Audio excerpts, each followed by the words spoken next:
তোমার কাছে আমার একটা অনুরোধ আছে বৌমা। বলুন না। একটিবারের জন্য আমার অপুকে তুমি আমার কাছে এনে দেবে মা?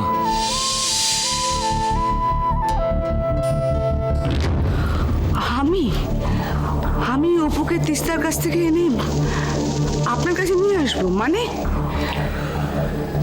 মানেটার কিছুই নয় বৌমা। তুমি একটিবার তিস্তার কাছে যাবে, অপুকে বাইরে নিয়ে আসবে। আমি শুধু ওকে চোখের দেখা দেখবো, একটু একটু আদর করব। আমি যাব আর তিস্তা অপুকে আমার কোলে দিয়ে দেবে, এটা আপনি ভাবলেন কি করে? আমরা বাড়ি শুদ্ধ সবাই তিস্তার সঙ্গে যে ব্যবহার করেছি, তারপর তো তিস্তা আমাকে দেখলে মুখের উপর দরজা বন্ধ করে দেবে। না না না বৌমা, তুমি তো তিস্তাকে চেনো। ও সকলকে ফিরিয়ে দিলেও তোমাকে ফিরিয়ে দেবে না। ও তোমাকে খুব ভালোবাসে।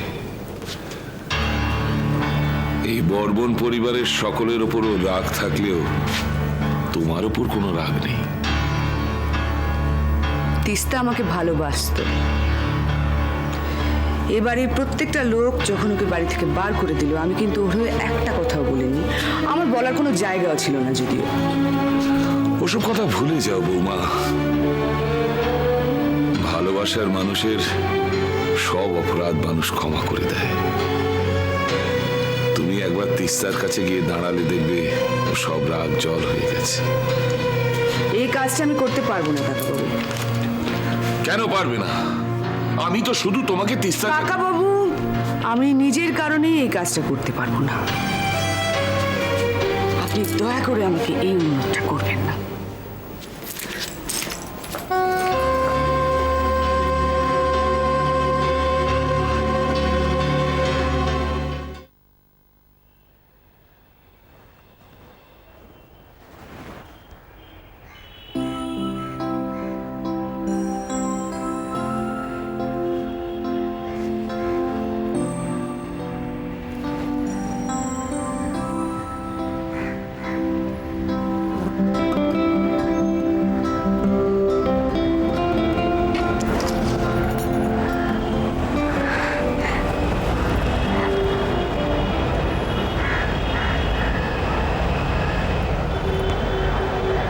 একা কেন শোনা?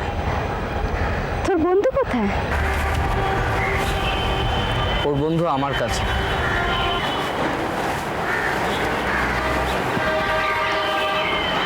কি তুমি এখনো অফিসে যাওনি? না,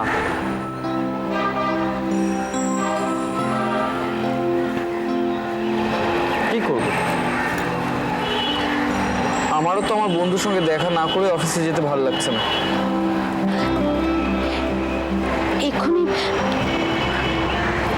কেউ এসে পড়বে। আসুক, কিন্তু তার আগে তুমি আমাকে বলো, এই পায়রাটাকে তুমি কি বলছিলে?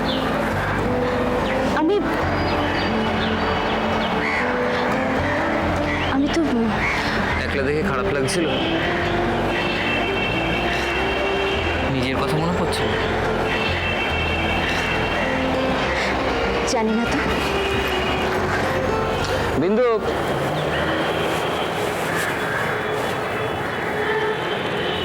আমি জানি তুমি সব সময় আমার কথা ভাবো, আমিও। আসলে কি হলো, কথা বলছো না কেন?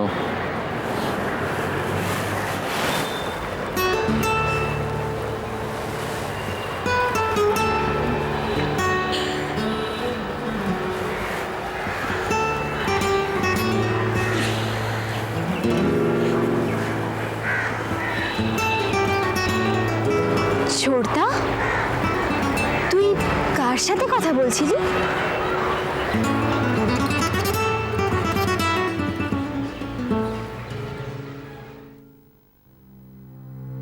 তুমি একটিবার তিস্তার কাছে যাবে, অপুকে বাইরে নিয়ে আসবে। আমি শুধু ওকে চোখের দেখা দেখবো, একটু একটু আদর করব। এই কাজটা আমি করতে পারবো না কাকাবাবু। কেন পারবে না? আমি তো শুধু তোমাকে তিস্তা কাকাবাবু, আমি নিজের কারণেই এই কাজটা করতে পারবো না। আপনি দয়া করে আমাকে এই অনুরোধটা করবেন না।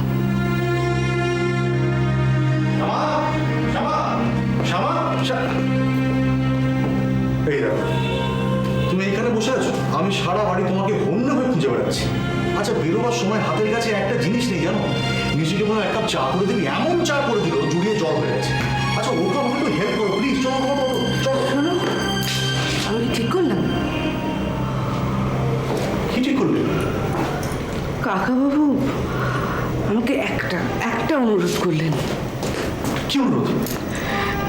জানো, উনি একবার অপুকে দেখতে চান। বললেন যে তিস্তার কাছ থেকে অপুকে একবার। এক মিনিট, রতিকান্ত বর্মন অপুকে দেখতে চেয়েছে? কি বলছো তুমি? কি হলো? কি বলছো বলো?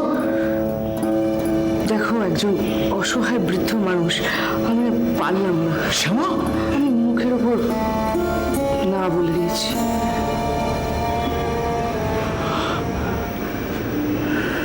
একদম ঠিক করেছো। ঠিক করেছি? তুমি যা করেছো একদম ঠিক করেছো। রতিকান্ত বর্মন এই লোকটাকে আমি বিশ্বাস করি না। এই লোকটার প্রতিটা পদক্ষেপে একটা না একটা কোনো অসৎ পরিকল্পনা লুকিয়ে আছে শ্যামা। অপুকে দেখতে চেয়েছে, এর মধ্যে কি খারাপ উদ্দেশ্য থাকতে পারে গো? অনেক সন্তান অপু, ওনার একমাত্র উত্তরাধিকারী। এই প্রশ্নের উত্তর আমার কাছে নেই শ্যামা, তবে একটা কথা বলতে পারি, একটা মানুষ যে দিনের পর দিন একটার পর একটা অন্যায় করে যেতে পারে, তার পক্ষে স্ত্রী পুত্র পরিবারের কোনো দাম নেই। তুমি যাই বলো না কেন, আমার কিন্তু খুব খারাপ লাগছে, জানো তো? কেন জানি না। তোমার একটা কথা বলবো, রতিকান্ত বর্মনের এই অপুকে দেখতে চাওয়ার পেছনে যদি কোনো অসৎ উদ্দেশ্য লুকিয়ে থাকে শ্যামা, তাহলে কিন্তু অপুর অনেক ক্ষতি হয়ে যাবে। কিছু তুমি না।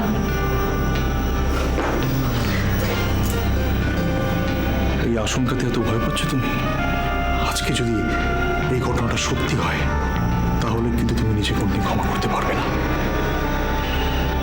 রতিকান্ত বর্মনের ভালো মানসিক ফাঁদে পা দিও না শ্যামা, আমি তোমাকে বলছি। কোনো আক্ষেপ রেখো না, তুমি যা করেছো একদম ঠিক করেছো, একদম ঠিক।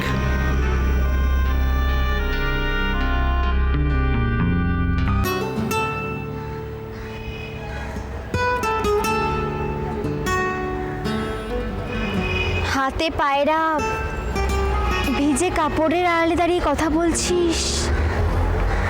তোর ব্যাপারটা কি বলতো ছোট্ট? কি আবার ব্যাপার?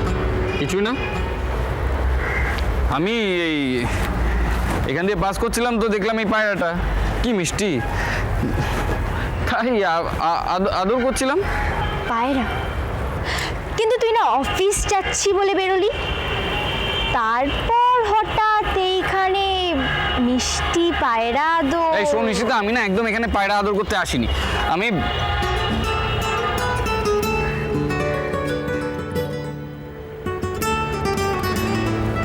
তাহলে কাকে আদর করতে এসেছিলি? What do you mean by that? কাকে আদর করতে এসেছিলি মানে? এটা আদর করবার জায়গা? আমি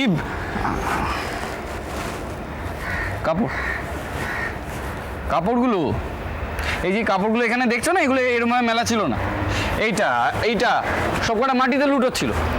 তা তোমাদের কারোর তো কোনো খেয়াল নেই। আমারই চোখে পড়লো তো আমি ভাবলাম ছি কাপড়গুলো লোটাবে, আমি মেলে দিয়েছি। কি তাড়াতাড়ি যাও, গিয়ে ক্লিপগুলো নিয়ে এসো। যাও, এগুলো আমাকে টাঙাতে হবে।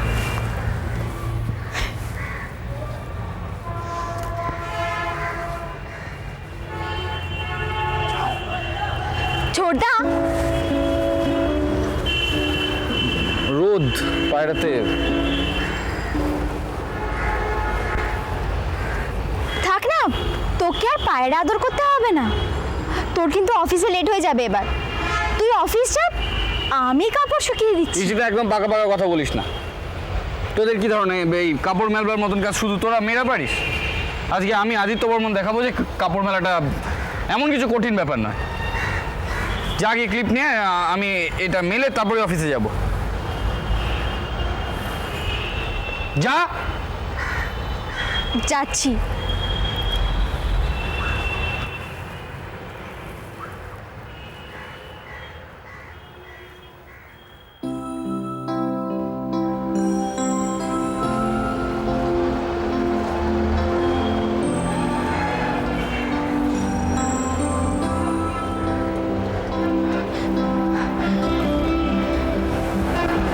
যাক, এই সুযোগে তাও একটু হাসি দেখা গেল।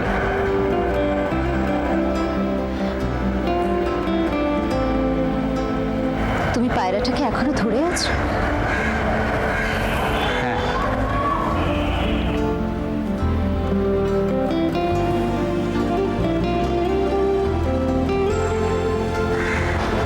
একসাথে ওড়াবো বলে।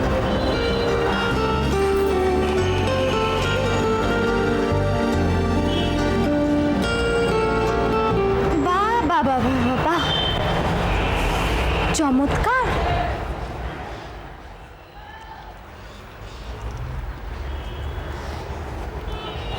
ছোটদা, পায়রা ওড়ানোর জন্য কিন্তু ক্লিপের দরকার পড়ে না।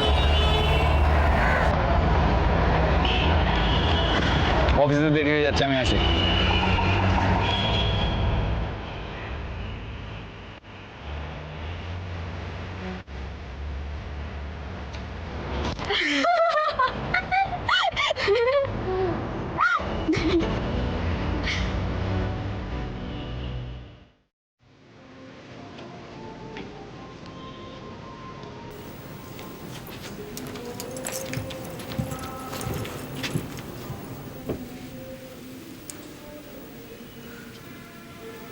এ কি, আপনি জল খাবার খাননি?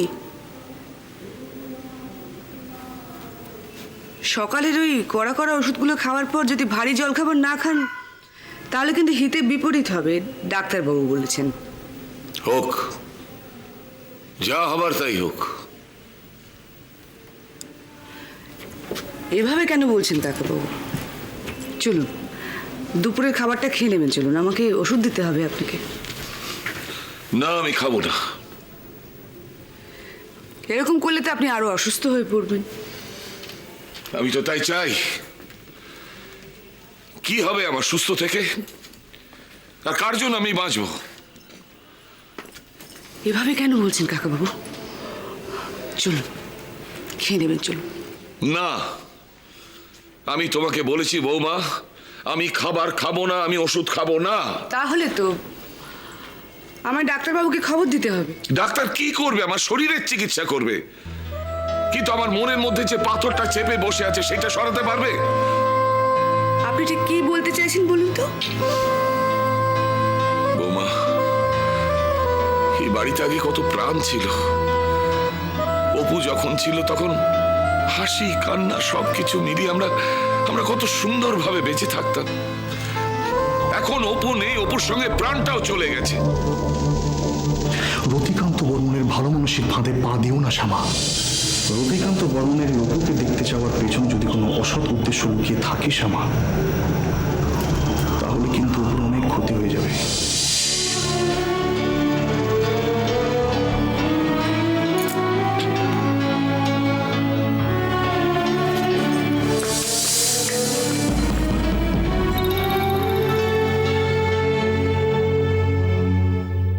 রোহিণী, এর আগে আমরা যে প্রজেক্টগুলো করেছিলাম এটা কিন্তু তার থেকে একদম আলাদা। এক্স্যাক্টলি স্যার, আপনি দেখুন, ওই জন্য আমি পুরো প্ল্যানিংটা একদম ডিফারেন্টলি করেছি। দেখি, কিন্তু এর সাথে আমাদের আরো কয়েকটা ইম্পর্টেন্ট পয়েন্ট মাথায় রাখতে হবে। Excuse me. হ্যাঁ তন্ময়, বল। কি? ও মাই গড, তোকে পরিষ্কার মুখের উপর জানিয়ে দিল?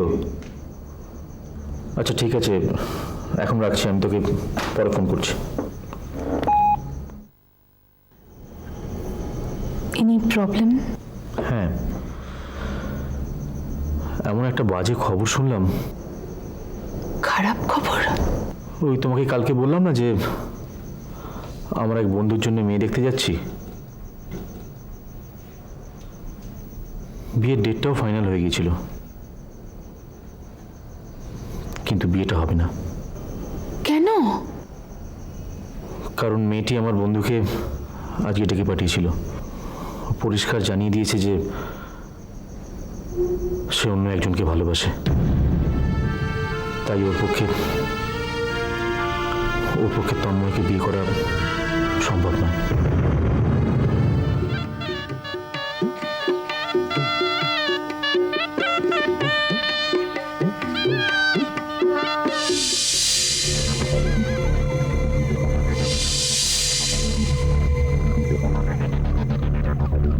তন্ময়টা ভীষণ ভেঙে পড়েছে।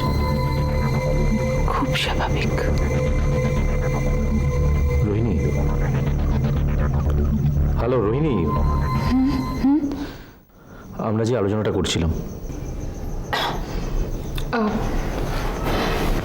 হ্যাঁ,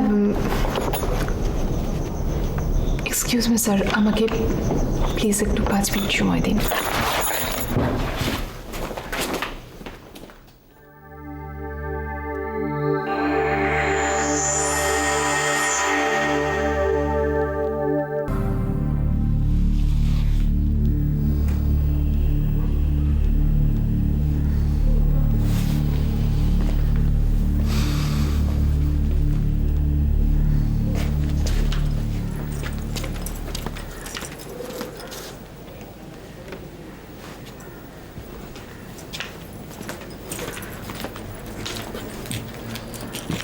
আপনার খাবার।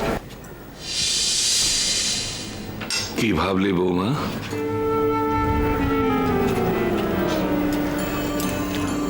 আমি তো আপনাকে বলেছি এই কাজটা আমি করতে পারবো না।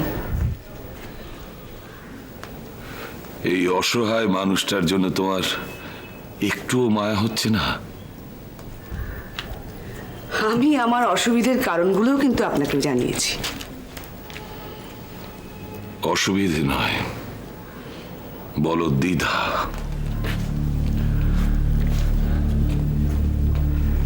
তিস্তা হয়তো প্রথমে অভিমান করে তোমার সঙ্গে কোনো কথাই বলবে না, আর উল্টো দিকে তুমি আমার কথাটা একবার ভাবো। আমি তো শুধু একটিবার অপুকে দেখতে চেয়েছি। কাকাবাবু তিস্তাকে না জানিয়ে তার বাচ্চাটাকে আনাটা খুবই অন্যায়, আর এই অন্যায় কাজটা আমি করতে পারবো না। আমি তোমার কাছে হাত জোর করে ভিক্ষে চাইছি বৌমা। ছি কাকাবাবু, ছি, আপনি দয়া করে আমাকে এভাবে জোর করবেন না।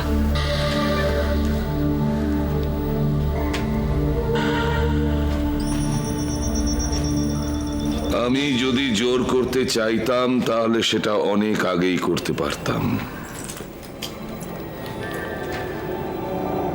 তোমার এই সাধের সাজানো সংসার আমি ইচ্ছে করলে এই মুহূর্তে ভেঙে চুরমার করে দিতে পারি।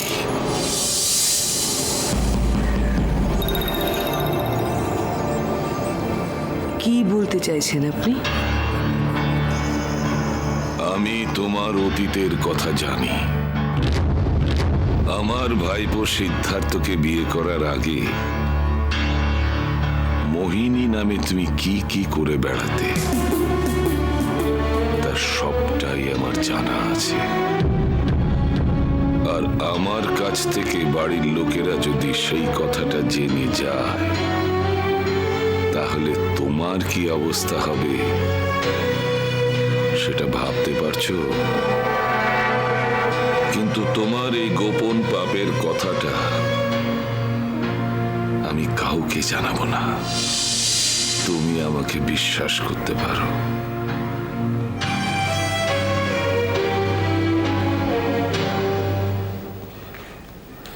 আমি শুধু তোমাকে একটাই অনুরোধ করছি, অপুকে তুমি একটিবার আমার কাছে নিয়ে এসো। আমি তোমার কাছে সাহায্য চাইছি বৌমা। এই সাহায্যটুকু তুমি আমাকে করবে না?